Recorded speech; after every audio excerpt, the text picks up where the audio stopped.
Leading Britain's conversation. Nick Abbot. Alexa, send a comment to LBC. Simon Marks is LBC's Washington correspondent, and he joins us on the line from there now. Hello, Simon. Good evening, Nick. How the devil are you? I'm very cold. It is absolutely bone-numbingly cold here. We didn't break -5 degrees Celsius today. I've never known a winter like it, and they've invented a new word here. We are suffering from something that the mayor of Washington, D.C. describes as snowcrete. Have you ever heard of that? No. So basically we had a modest snowfall, about 6 or 7 inches of it, now modest. 2 weeks ago. You know that that would bring... modest by local standards. Well, yeah, that would bring this country to a halt. Well, it brought Washington, D.C. to a complete standstill. And because they didn't clear the snow when it was powdery in sufficient quantities, we're stuck with stuff that has turned basically to what you or I would refer to as ice. But in order to avoid explaining why the snow wasn't cleared in a timely fashion, the mayor, who is widely being accused of having botched this completely, is now explaining that we are suffering from something called snowcrete, and that they could, like concrete except made of snow, and they can't possibly move it until the temperatures warm up and it melts. But that's, that's just one aspect of life here. He also might not want to use the word ice. Yes, well, that's also possible. Now, let's start with The Lion Sleeps Tonight, A Womb Away, which is still exercising people on actually both sides of the aisle, isn't it?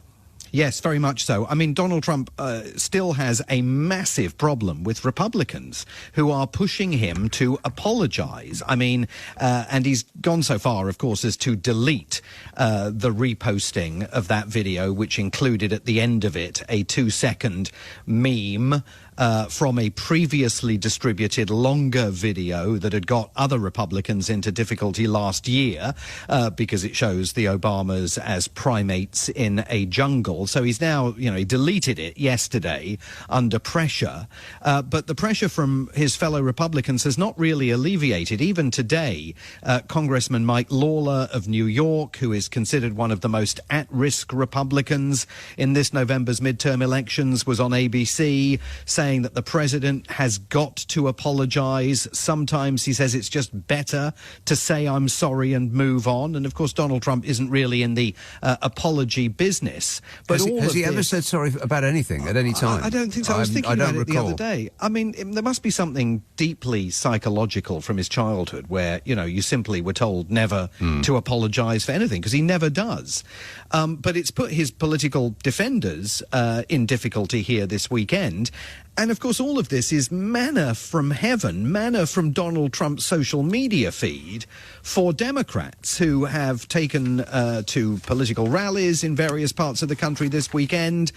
Senator John Ossoff, who's considered the most at-risk Democrat in the United States Senate in this November's midterm elections, saying to the people of Georgia yesterday in a rally in Atlanta, are you seeing what I'm seeing? The President of the United States going after the Obamas like a member of the Ku Klux Klan. And so this is really providing Democrats with an opportunity to try and drive a further wedge between Donald Trump and particularly voters of colour. Remember that African-American voters backed Donald Trump in unprecedented numbers in the 2024 presidential election. I mean, there was a measurable movement of black voters away from Democrats and to Donald Trump. And, of course, he also performed well with Hispanic voting members of the public, whose support is obviously in doubt more because of the mass immigration issue and the thuggish behaviour of ICE and the Border Patrol than necessarily because of this tweet. But it provides Democrats with extraordinarily valuable ammunition as they are hoping that they can find a way of getting their act together finally and maybe eking out a victory at the midterm elections in November, even though Donald Trump made it very clear this week that if they win the midterms in November, the Democrats, he, the president, is simply not going to recognise their victory as legitimate. Yeah, I mean, just going back to that post, there were two options, weren't there? Only two options are available. Either Donald Trump did it, because I think the post, was it after midnight, between midnight and 3 a.m., something like that? 1 or 2 o'clock in the morning, right, yeah. Okay. So Caroline Levitt, his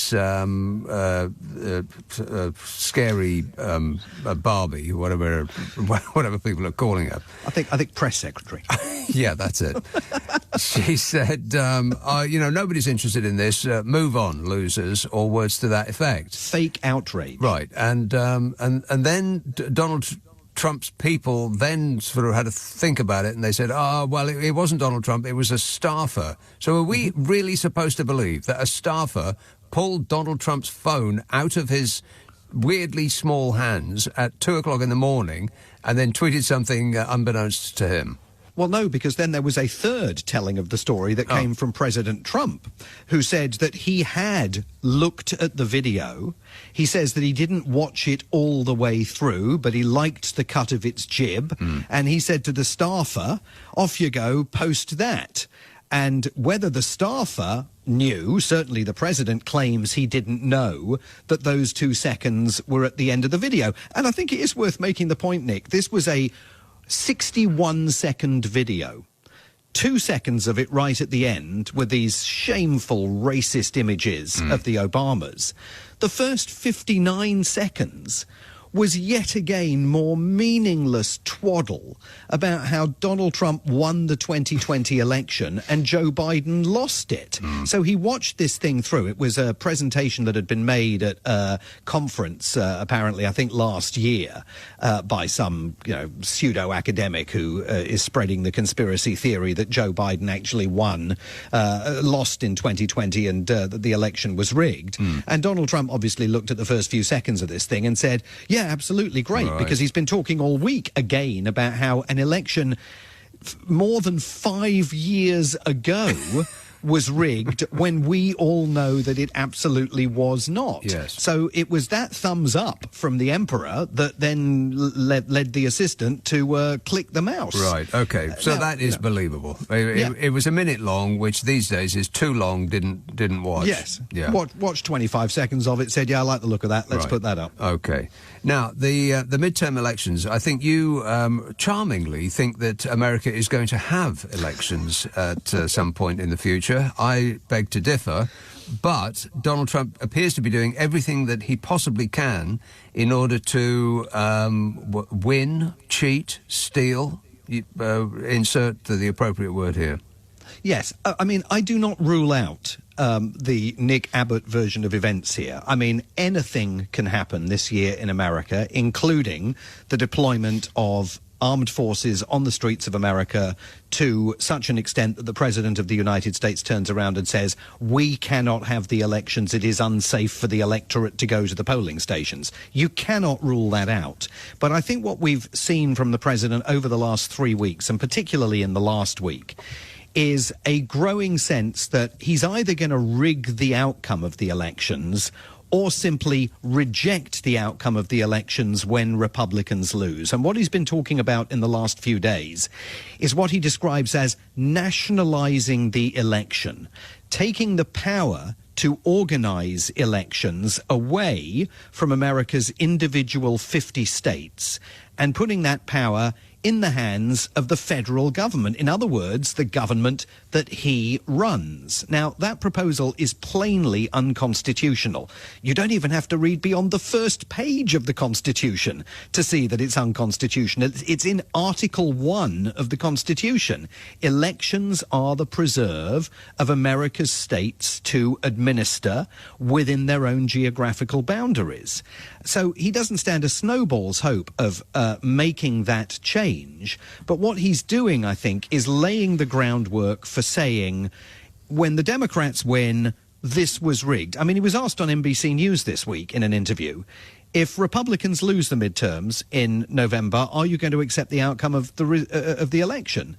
And he won't stipulate to accepting it, and indeed made the point that in 2024, when he, of course, won, we had a great election.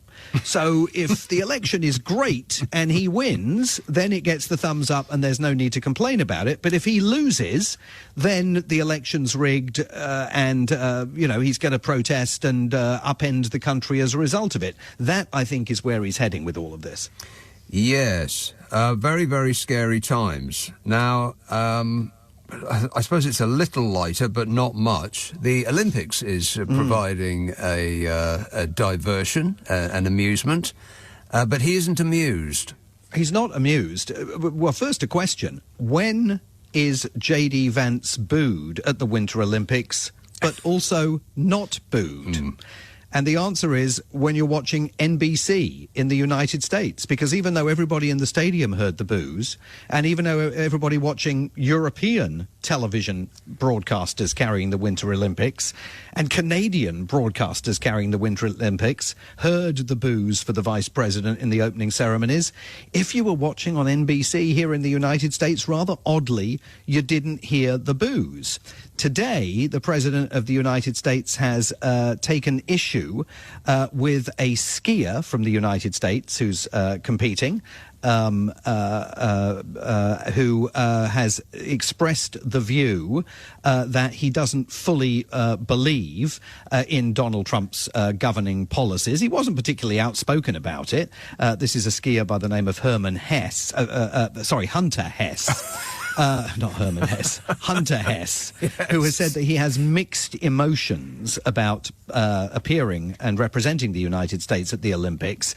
He says there's obviously a lot going on back at home that I'm not the biggest fan of. Yeah. Well, Donald Trump has taken a social media blunderbuss to him and accused him of being a real loser and saying that he shouldn't have even signed up to join the team if he wasn't willing to fly not just the Stars and Stripes, but the flag of the Trump administration in Italy. This is going to be a gift that keeps giving, because there are more and more, there are increasing number of athletes. They're all being asked from the United States, yes, what do you think about what's going on at home, which is an extraordinary measure of how far this country has slid into the wilderness.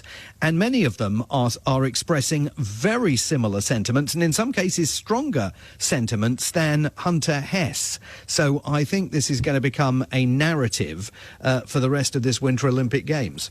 Yes, on my silly shows, I do a Donald Trump bingo card, and almost everything that I predicted last year actually came to pass. One of the things that did not, up until this moment, was that he was going to have an airport named after him. And he's actually insisted that an infrastructure project that New Yorkers and everybody on the East Coast is really relying on for the benefit of the nation, he's put a halt to it because he has stipulated. Well, you go ahead and tell us the story. Well, he wants two major transit terminals named after him. He wants Penn Station in New York to be named after him in exchange for unfreezing these funds. And he wants Dulles Airport, which is the main airport for arriving international travellers here in Washington, D.C., which is already named after former Secretary of State John Foster Dulles. He wants Dulles Airport named instead after him as well. And he apparently conveyed this request in a meeting with Chuck Schumer, the Democrats' leader in the Senate. And Mr. Schumer's heavily involved in this negotiation, A, because he's their leader, but also B, because he comes from New York and he's desperate to get these funds unfrozen so that particularly the transportation infrastructure in New York itself can be improved. I mean, there's not a snowball's chance that the Democrats are going to back this, but it absolutely shows the extent to which the President of the United States is determined that building after building is going to be named after him, whether it's the Trump Kennedy Center, which is about to close for 2 years because it can't book any acts because everything's boycotting as a result of his decision to attach his name to it, the Trump Institute of Peace here in Washington, D.C., and heaven forfend, Penn Station and Dulles Airport. They're now both on the list. If by this time next year he hasn't put his face on the Statue of Liberty, I'll be amazed. Simon, always a pleasure. Thanks for Cheers, that. Nick. LBC's Washington correspondent Simon Marks.